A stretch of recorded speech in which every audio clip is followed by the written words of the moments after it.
Hey, welcome to the Game Changer podcast. I'm excited for another episode here. I've got a friend of mine, a leader right here in our city, somebody who has such a unique journey and story that I'm excited for you guys to hear. I got Raj Lulla here with us. Raj, thanks for being on the podcast. Thanks for having me. Man, excited to just dive into your story and eventually talk about a project you've got going on.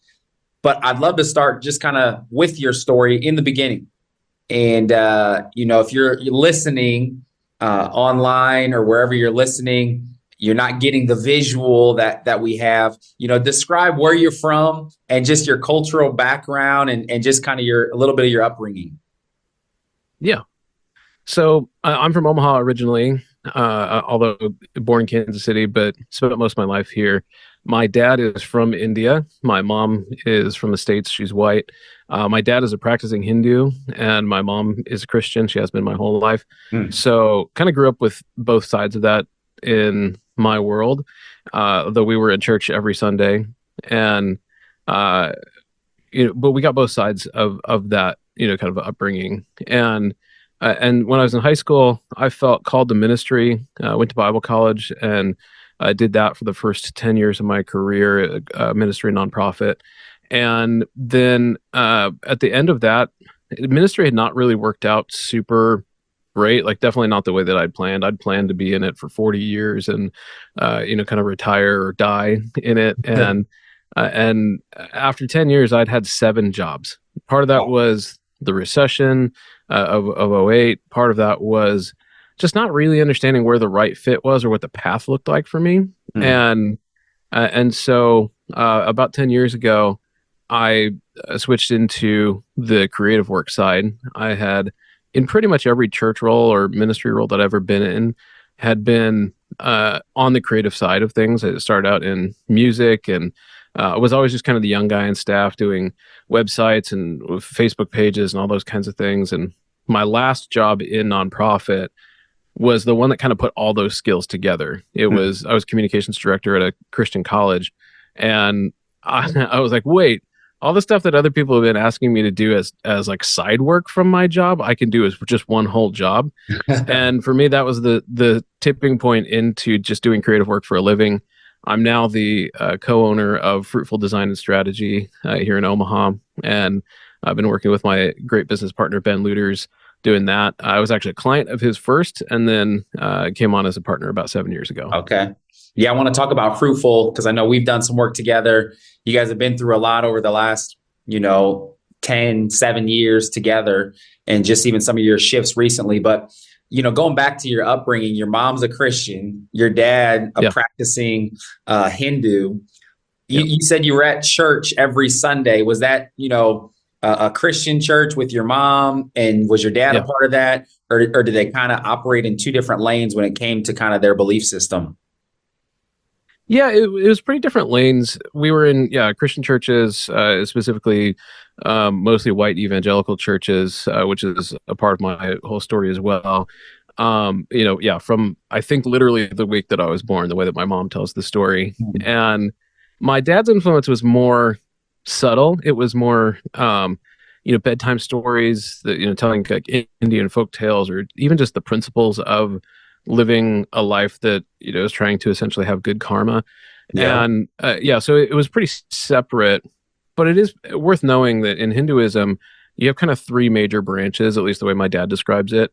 You have what's considered to be sort of Orthodox Hindu, and those are people who follow by traditional Hindu beliefs. You have I might mess it up here, Reform Hindus who are like you have liberal Hindus who are more just open than that, and then you have Reform Hindus who are even more liberal than that. And so if you've ever heard the idea that like all paths lead the same place, or we're all pouring out the same jug of water, and that kind of thing, that's very much what a Reform Hindu idea is like, and I believe that's the branch that my dad is in. So he didn't have a huge problem with us practicing Christianity because he just saw it as a path to the same thing.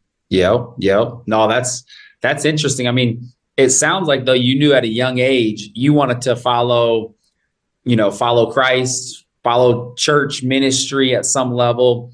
what was it that in that upbringing that really gave you the conviction that this is the direction that I want to go for my life? Yeah. Interestingly, I probably 10 years ago, I would have told this story differently and thought that, yes, that there was a strong calling and all of those things.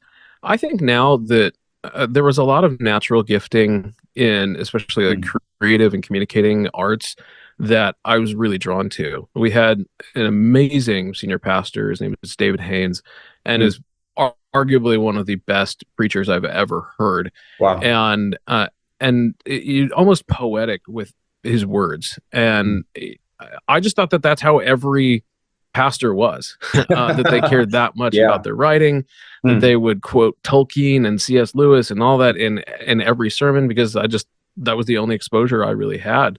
Yeah. And then I had a great worship pastor as well. His name was Tommy White, and he taught me several different instruments. I learned how to play guitar, bass, and drums, all in that church for Mm. free. Never paid $1 for music lessons for those things. And so my exposure to ministry, to that environment, was highly relational, and it was highly creative. Mm. And so now I would probably say that I was actually probably being more exposed to the creative side of ministry than necessarily the leadership side or any of those things. David always was kind of allergic to some of the church growth fads that Mm. existed. Didn't want to grow a big church. He wanted to have a deeper church, Mm. and so to me, that those things that were kind of tied together of the Yeah. sense of spirituality and creativity.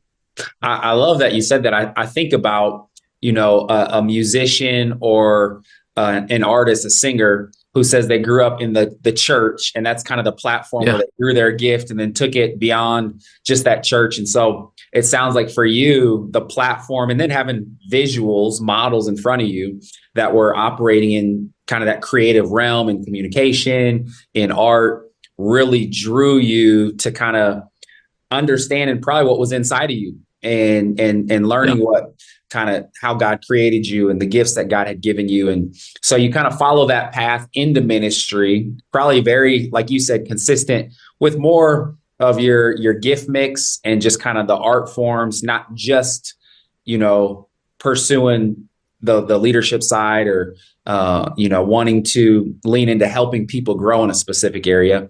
And then I love your journey too, because you say you had all these different jobs and roles, and I think knowing you, you're very entrepreneurial, and that can either come out for some people in a lot of different work. It can come out in a lot of ideas. Talk about that journey of having a lot of different roles, kind of learning more about yourself as you entered into kind of this next phase with Fruitful. yeah. So, there's a bunch of different mind map things that you can do. Patterson thinking wavelengths is one of my favorite ways to think about that. You basically have people who range from really detail oriented to really big picture. Working genius is another, personality type that Yeah. gives you an idea of how you fit in those things. Unfortunately, I didn't discover those things until well after Yeah. I'd spent 10 years kind of grinding it out.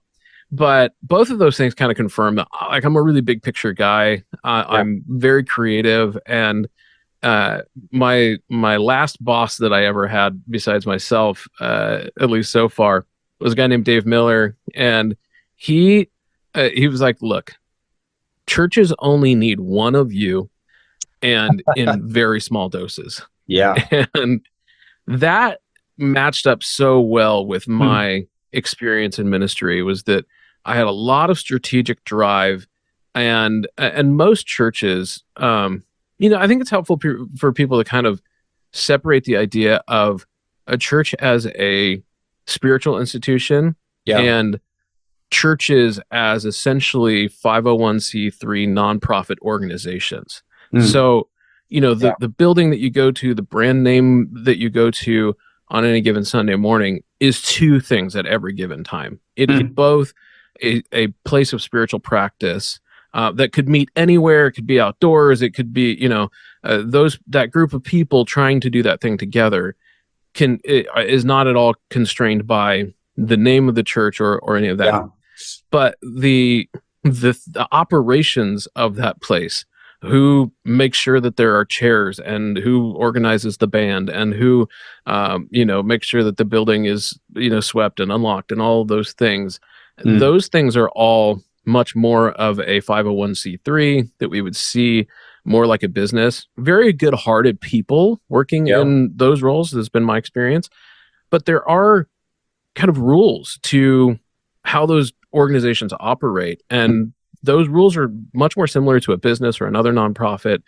And, like Dave said, I was too much strategic energy too far down on the ticket, Mm. like I, I had big ideas for change and had zero authority Yeah. to get there. And even though I spent 10 years more or less eating gravel, trying to like earn my dues. By the end, I read this book. It was called Aliens in the Promised Land. It's probably on this bookshelf here behind Mm. me. And it was about why minorities struggle to achieve leadership in the evangelical church. Wow. Wow. And I didn't even have to make it all the way through the book. I made it through like the third chapter. And I go, holy cow, this is my life.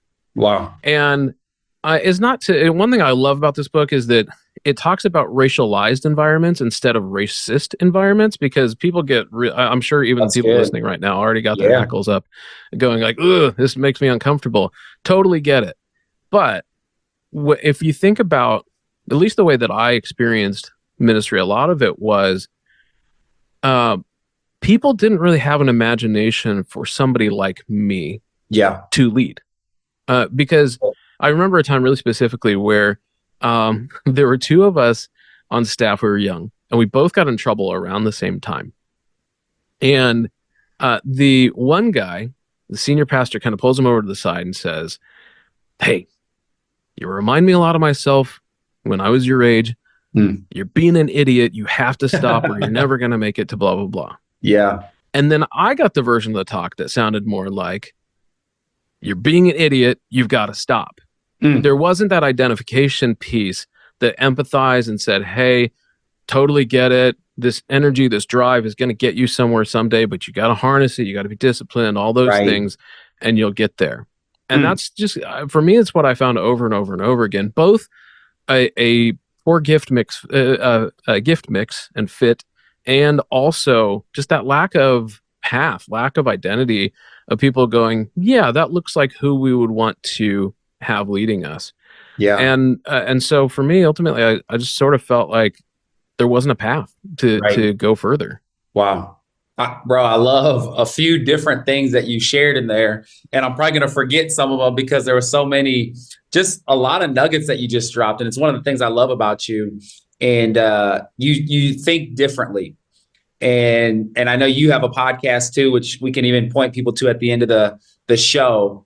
But just the way you think about life, the way you broke down the church as the 501c3 organization of the church versus the church, which the Bible talks about the people, and where we're practicing the spiritual practices and we're growing and becoming who God wants us to be. But I love the racialized environment versus the versus racism. And I think that's so huge when it comes to just in general, the way we think about the environments that we're in. Because as a minority leader, you step into an environment, and the truth is, there is a little bit of a different perspective going on because of the difference in what you're bringing to the table. As a young leader in what you described, not only are you held to a standard based on your behavior, but because you're different and unique, there's not really a category for you. And so it can be hard to really grow and rise in your leadership position. And what was the name of that book again that you shared? Yeah, it's called Aliens in the Promised Land. It's by Dr. Anthony Bradley. Okay. Aliens in the Promised Land. And that's what it can feel like sometimes. Right. I mean, like, Thinking even about just the that title feels like, yeah. That's crazy. Aliens in the Promised Land. And so much of it, like you said, good people, it's unintentional. Yeah. But when you go into an environment that's foreign, as a minority leader, you're coming into a foreign environment. those leaders there, you're kind of foreign in terms of what you bring, your skill set, your uniqueness. And so it's not for lack of, good intentions. It's just there's no understanding, there's no context for what you're bringing to the table. Yeah, yeah, and especially too, I realize a much more now how my upbringing of a biracial background and by faith background really affected my time in ministry because Yeah. I always had a strong bent for the Great Commission, for reaching all peoples, all nations, and what I didn't realize at the time was that 'cause, to be honest, I didn't even really recognize that I was in majority white environments most of the time. Yeah. Because I mean, I went to school in West Omaha, all those things, and so it was just so Yeah. normal for me to live And your and mom was and white. operate. Yeah, my mom was white. We lived in a white neighborhood. Yeah. It was more normal for me to be around white people than it was to be around non-white people. Yeah. And so it never occurred to me that that would be a barrier, especially again, guys like Tommy and David, they were great about, giving me opportunities when I was known and, deep relationship and I got into those spaces. But what I realized as I got into other churches was that people who weren't taking things like cross-cultural ministry, global missions, inner city ministry, all those things seriously, it felt like a personal attack to me Mm. because I go, hey, if there's not room for other people here, Yeah. then I know there's not really room for me. I Mm. couldn't have articulated it that way at that time. That book Yeah. kind of helped me to realize that that's part of what I was doing. So I know that I was putting them off a little bit too, because it's like coming in with a lot of energy going, hey, you're doing this wrong. Because this Right. environment should not be so monolithic. It should not be Right. so similar because this faith is not supposed to be. Yeah. And so that was really hard for me in those environments, not realizing that both the opportunities were limited, but also I was, like I said, bringing a lot of energy in a space that, if we're honest, most leaders aren't devoted to. I've heard so many times, hey, we'll focus on that stuff after we get ourselves up and running and Right. stable, Right. which never comes, by the way, almost Right. never comes. It's 20, 25 years in when Yep. a pastor's trying to build a legacy by the time that stuff usually shows up. And even then, Yep. it's a pittance of what should be done. Mm. That's good. You ever I know think it's of getting spicy into today. church consulting, man? Yeah. Because You it's know what's what funny? you're saying is so prevalent. What's funny is that right after I got out of that world, there were several churches that asked me to consult for them, and I did so much better in those environments as a consultant because Yeah. people only hired me when they wanted to listen to me, Yep. as opposed to coming in at the bottom rung and going, "Hey, I've got some ideas," and people going, "Yeah, but you haven't earned it yet." Yep. And so just by nature of changing seats, all of a sudden people started to listen. That's so good. Which is what I love about another thing you said earlier. You said I was too much for one church, Yeah. and in terms of what you were bringing to the table, your energy, your desire to see certain change happen. And Dave, who was your leader at the time, said, churches only need a dose of you. Yep. And probably that has something to do with the size of the church, the capacity of the church. I feel like I can relate to that a lot in the sense of, you want to see something happen so bad, and you have such a conviction and a passion for it. But it can be a lot for a church. And Yep. or I would say on the other side, you want to see so much change happen that no church has the capacity to change that much or have that strong of a focus in that one specific area. And so I know personally, I feel like I can relate with that a little bit. Yeah, well, and I feel like even you and I, when we were doing work with the Bide, kind of experienced this together, where it's like, hey, here's vision for where we should go. And the thing that I realized, after my days in those environments was the speed of change is also a problem Mm. because it I may have been right on some of those diagnoses, but but leaders who are in it for a long time know that change happens very slowly. That's right. And ultimately what I was describing, the kinds of environments that I was describing would have to be a completely brand new start Yeah. because there's this there's this sign that I used to have. I don't think it's in this office, but it says, "Never try to sell a meteor to a dinosaur. It wastes your time and annoys the dinosaur." And I felt like that's what I was doing. I was trying to sell people something that would ultimately kill them, kill their organization, like break it down and rebuild Yeah, it. that's right. And Christians believe that you're supposed to be open to that. That I mean, the Bible uses language like "die to yourself" Yeah, and "be reborn." But a 501c3 doesn't do that. Like people do that, but a 501c3 has its culture, it's got its values written up on the wall, it's got a mission statement, it's got a board, all those yeah, things. It would take more or less a complete dismantling of that environment for yeah. it to completely change. It's And good. most people do not have the appetite for that. And Yeah, I had to learn to stop blaming people for mm, those things and just learn yeah. to start removing myself from environments that were never going to be what I needed them to That's be. right. Bro, that's so good. So good. And I think maturity says, which is what I hear you saying, it wasn't honestly the place you were at, the church, the environment wasn't the problem. It was you weren't the right person in the right seat to really be the one to just, solely champion that. And so it wasn't that somebody was the problem, one person was right, one person was wrong. It was the revelation that, I'm probably just, I need to take some of my energy to other places, have other focuses, work with people who maybe need some of what I have, but I've got to find a seat that fully fits who I'm called to be, not me trying to make somebody else, a church, an organization, a person become more like me. And so I I, think I it's think that's part of maturity. Yeah, and I think it's a little bit, one more step in maturity was realizing that it can be both at the same time.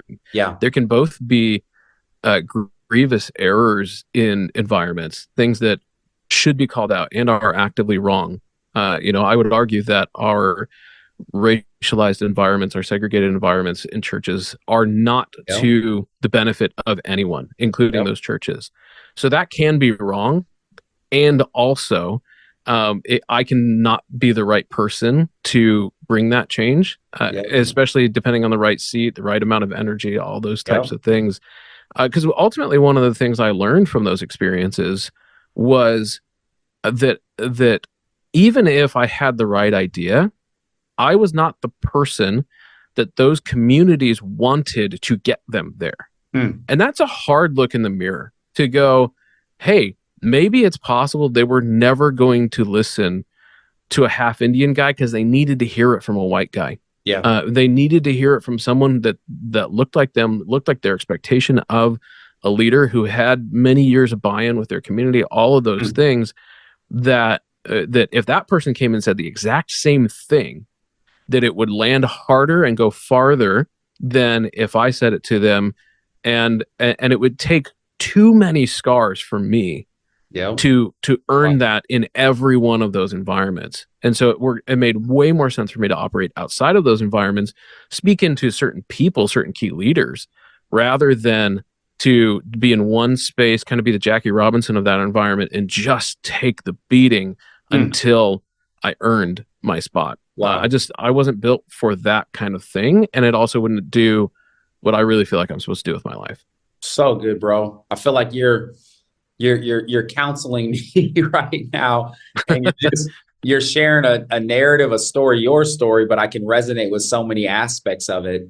And I think just as minority leaders, I think there's a lot of, I would say, minority leaders, entrepreneurial leaders, just leaders in general, where you're in the process of figuring out, what what am I willing to sacrifice in order to see something changed? And is it more about me needing to change than the environment I'm in or the organization I'm a part of that needs to change? I just think that's a great paradigm and perspective. And like you said, both things can be true, but you kind of have to wrestle with and look yourself in the mirror and invite God to speak to you in terms of what your next steps and your next direction should be. One question, as you talked about your journey, as I meet with young leaders, everybody wants to find their thing, whether it's their business, their job, their role, their responsibility. And I've heard it said in your 20s, you try a lot of different things. Your 30s, you get a little more honed in. Your 40s, you really start to kind of get closer to that bullseye on who you're called to be. Your 50s can be, some of your prime years from a leadership perspective. How do you view that, see that? Has that been more true in your life? I would say for me, that has been more true. As much as I wanted to really be dialed in, 10 years ago, 15 years ago, it really has been a process. I'm still learning, still growing, still understanding some things. But I kind of hear that in your story. Has that kind of been part of your journey? Yeah, I've been thinking about this a lot lately. We used to have a neighbor who he went to college for, I think, computer science or something like that. Even graduated a little bit early, bought his house when he was like, I don't know, 21 or something like that, got married, had kids, all that kind of stuff. Same job for like, he's I'm not even 40. He's had the same job for like 15 years. And it's hard not to be envious of that and go, man, how did he find that path and I didn't? Right. And or a path like that. I don't even want his path necessarily, but just like that sort of security, that sort of confidence of knowing where you're supposed to go. And I think especially for entrepreneurial leaders, there is this thing where you just have to try a lot of things. Yeah. There are these established path careers that you can go into, doctor, lawyer, you get the right degree, the right certification, and you're pretty much set for life. And then there are other people who are going to have to make a lot of small bets. And one of them likely will hit big eventually, but you've got to place a lot of small bets and you're going to lose a lot along the way. And you have to get good at losing to get to that spot. And so for me, there was a leader who said that when you come into an organization, you have to either make all the changes that you want in the first year because you're new, there's a honeymoon period, people will give you a lot of grace, or you have to wait till year 7, till you've earned it, till you've walked through a lot of life with these people and gotten to that point. And the risk of coming in hot in year 1 is that they'll take your head off. The risk in waiting until year 7 is you might not make it there. So you kind of just have to know which type of person that you're built to be, and just know that if you lose your head several times, like it's gonna hurt, and you're gonna have to recover from that. And for me, like having a family was kind of a forcing function of gauging which of those bets was worth taking. When I was young, took all the bets that I could. I don't really regret it. Started, a photography business when I was younger. Did different types of ministry. Did a church plant, all sorts of things. Glad that we took a lot of risks. But as soon as my first kid was born, I go, oh, it's not just me and my wife anymore. It's not just 2 wild, crazy kids who have capacity for risk. There's a person who's dependent on us now. And it's not that we're not going to take risks anymore. It's that we're going to measure every risk better. And, one other thing that I learned during that time was that it's not so much that you're looking for the right exact job. I think more what you're looking for is the right way of working. Because it's good. Photography and brand strategy and writing a book now, all are actually very similar ways of working. In fact, a couple of years ago, I had a hand in planning my high school's 20th reunion. And that was actually a very similar process as well. I sort of ended up the co-chair of this thing. I didn't even really love high school all that much. So I wasn't somebody who was like, yeah, best years of my life, whatever, let's relive it. I was just like, oh, I know how to do this type of work. I know how to brand an event. I know how to get the word out. I know how to see what people's preferences are, all those things to put on a successful event. And it was great. So it's more about finding the way of working rather than necessarily the specific thing that you're doing. That's good. That's good. I think that's a really good word. And for you, as you kind of went down that journey, it led you to Fruitful. And it led you to understanding how you like to work and how you're designed to add value to whatever environment you're in. And Fruitful is a design company. You can describe Fruitful a little bit, but your focus is more on the strategic side. And so bringing kind of more your strategic nature to this organization that helps with brand and identity and storytelling. And I know you guys are connected to Story Brand and are certified Story Brand ambassadors, and you're able to teach that and take companies through that process. But talk a little bit about Fruitful and just kind of your overall model as a company. Yeah. So we are a design and strategy company, as Josh said. We focus mainly on branding, messaging, and websites. And as you mentioned, we're a Story Brand certified agency, one of about 30 in the world. What that means is that we use the power of story to help position your customer as the hero of the story and position you as the guide to their success. Most marketing companies will come in, story's a hot word. They'll come in and say, hey, we want to help you tell your story. I always tell even potential clients, if somebody comes and says they want to help you tell your story, run away, because you want to know your customer story and talk about how you enter your customer story as a guide. Because nobody wakes up in the morning thinking about how they're going to make your nonprofit better or how they're going to make your business money. One of my favorite statistics in all of business is, and this was true several years ago, I don't know if it's still true, but Target's top 10% of customers account for 50% of their revenue. Yeah. Top 10% accounts for half of their revenue. And the funny thing is, every time I tell that story, every room I'm ever in, somebody goes, I think I'm in that top 10%. Because we all like spend so much money at Target. We go there for one thing. We end up buying that Joanna Gaines pillow thing that costs too much money. And we go, man, I spent all my money at Target. Even with that, not a single person who doesn't work at Target or own Target wakes up in the morning and goes, gosh, how can I give my money to Target today? They all think about things like, how can I be a good parent today? How can I get that thing done at work? How can I make that sale? They're thinking about their own story, advancing their own life. And if there's a place where Target enters into that, how can I be a good parent? Well, my kids need clothes. My kids need diapers. My kid needs food. So Target needs to be a part of that, but does not mean that I wake up at all thinking about, gosh, I hope the Target stock price goes up. And that's the difference between being a guide to their success and then you saying that you're the hero. If Target put out a thing that said we had record profits this year, all of us would probably go, ugh. You know, we gotta be like, I know that you make profit, but I actually don't really want to hear about it. But so many companies do that. They talk about how they're best in Omaha. They talk about, all those things. And those things are fine as a proof point, but you don't want to start with them. You want to start with, I know what you're going through, and here's how I'm going to help you get to where you want to be. It's going to be so much more effective. Wow. That's the position we take as a company is helping you enter your customer story as a guide and let them be the hero. I love that. I feel like we went through the process with you guys. I don't know if it was 5-6 years ago. And I'm still understanding that kind of story, brand, positioning process better and better as we continue to move forward.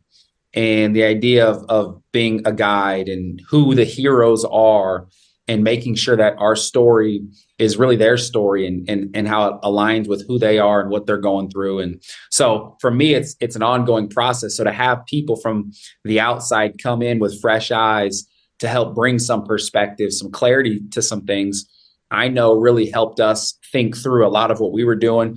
And we shifted our story and how we started to tell our story and started to kind of share our brand. What are the types of brands that you really, or organizations or people that you really enjoy working with as you take people through this process? Yeah. So right now we're doing this thing called 30-day brand sprints. And that's where we help people get their brand. So your logo, your brand guidelines, all those things, your messaging and your website all set up within 30 days. And yes, that sounds like a lot. And and it is. We spend 2 intensive days with people going through the story brand process, going through your brand discovery, going through your website discovery, so that then we can just get to work hard for you. We only do one of those a month for one client. And so clients who are interested in that, first of all, are ideal clients for us.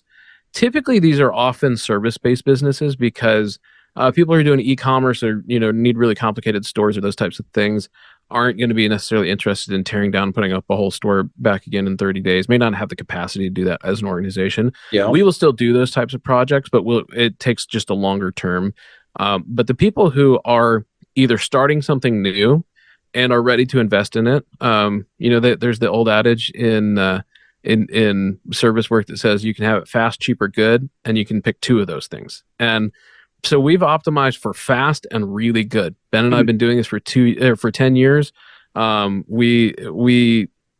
really enjoy the work that we're doing. You get direct access to both owners, so it's fast and good, but it is an investment. And so people who are able to recognize that supercharging our brand and our messaging in this way can have a 10x return on what they're investing, those are the people who are going to do well to work with us and that we love showing outsized results for. I love that. 30 days is a sprint, no doubt.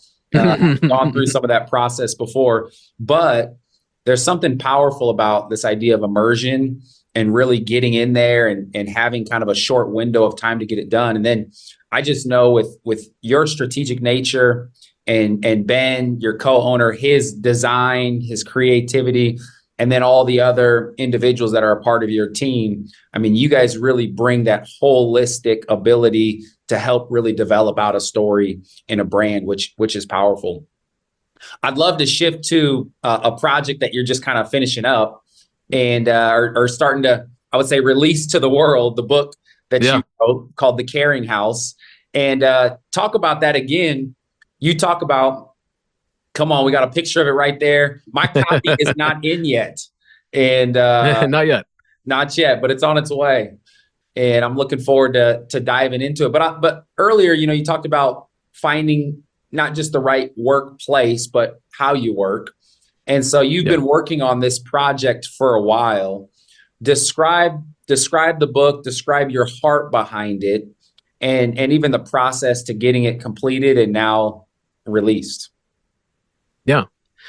So about 9 years ago, I was driving down to Fruitful. I was listening to an episode of This American Life, and they talked about this grief counseling center for children in Salt Lake City. And my wife and I, we had been part of a church plant in Salt Lake City, and we actually lived in the exact neighborhood where this grief counseling center for kids was based. And so I was just kind of blown away by the stories. About 60% of the kids there have lost a dad. Wow. And unfortunately, about 20% of the kids have lost a dad to suicide. And so for me, it had this immediate kind of effect of going, man, what if a little boy and a little girl met there, both having lost a dad to suicide, and they grew up, they stayed connected, they fell in love, got married. With as difficult as marriage is, could two people survive that constant suspicion that today might be the last day that you have with your partner? Wow. Could you survive that fear that one or both of you is going to become like your parents? And I didn't realize it at the time, but our marriage started with a sudden loss. My wife's sister unfortunately passed, to an overdose about 6 months after we got married, and so that kind of cast a shadow over our first year of marriage, and so we learned a lot about grief in that process. But then multiple jobs, transitions, and some of them lost and ugly situations. We had 2 miscarriages, before we had healthy kids born, and then the year that I started writing the book, I lost 2 friends who were in their 30s like me, and they both had kids, and I think I was just feeling the weight of the world a little bit, feeling like, man, how does anybody make it through all of this? This is so hard. And so I started this book. Again, it was a lot of it was this idea of, what if 2 people met in the circumstance, and could they make it? But part of what I was asking is like, can I make it? Can we make it? Are we all good? And I don't mean, I don't mean can I be faithful to my wife and all that kind of stuff, but just like, how does anybody make it through this thing? It's Right. so hard. Mm. And so I knew I wasn't writing a tragedy. I'll kind of spoil that part of the book just outright, is that I wanted to write a book that just kind of asks the question, like, can we find hope even in the darkest of places? Wow. That's so good, bro. And you started that kind of journey 9 years ago. Yeah. And Yep. you talk about, just that process of writing while you're working, some of the personal experiences that you've had. Talk about the style of writing, because you share it's a story, with probably principles in it. But talk about just kind of your heart and just even your creative side coming out in this book. Yeah. So one of the things that's interesting about the style of the book is I, because I do creative work for a living, and that's all kind of work for hire. It's like I worked for you, I worked for Bide, I worked for First National Bank, for Children's, for all our company has worked for those people, and in all those places there are rules I have to follow. Not only have to, but I get to enter in, help people refine their voice, write with that voice, speak with that voice, but it's theirs, it's not mine. And Yep. so on this process, I just allowed myself to kind of take the governor off and Hmm. go, if I were to write a thing that's really honest, what does it sound like? And part of the reason it took 9 years was because some of the personal work of it was just going like, hey, I used to be a pastor, but there are swear words in this book, and just going Yeah. like the really honest, difficult, brutal struggle of like that question of can we make it Yep. is rough sometimes, and it's raw and it's real. Hmm. And I love the main character, Gabe. Too many people read me directly into the character if they know me. I'm looking forward to people who don't know me reading this, because Yeah. he's different from me. We have some similarities, of course, but he's different from me. In fact, I like to say that he's like the unfiltered version of me. Like, he is so sarcastic sometimes because he's been through Yeah. so much, and he's using Mm. humor as such a huge defense. And so the book has a lot of humor in it. Some of it's a little bit dark, but it's what you would imagine from people who have seen the worst of what life has to offer, and Mm. just have a chip on their shoulder going, prove it to me. Prove it to me Right. that life is worth living. Prove it to me Yep. that any of this matters. So it's kind of a edgier sense of humor than I necessarily allow myself to have in public.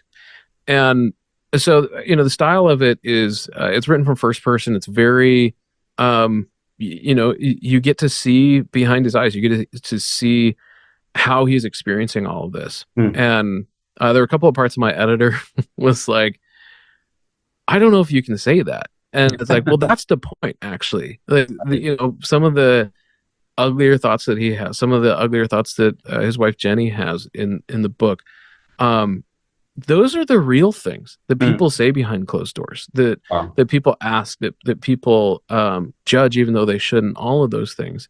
And I wanted to make these characters as real as possible. And so part of it took a little bit of reckoning for me of going, um, I know this won't fit in with a lot of Christians. There's no scene where somebody goes and prays in the chapel, and they receive Jesus, and everything works out for them.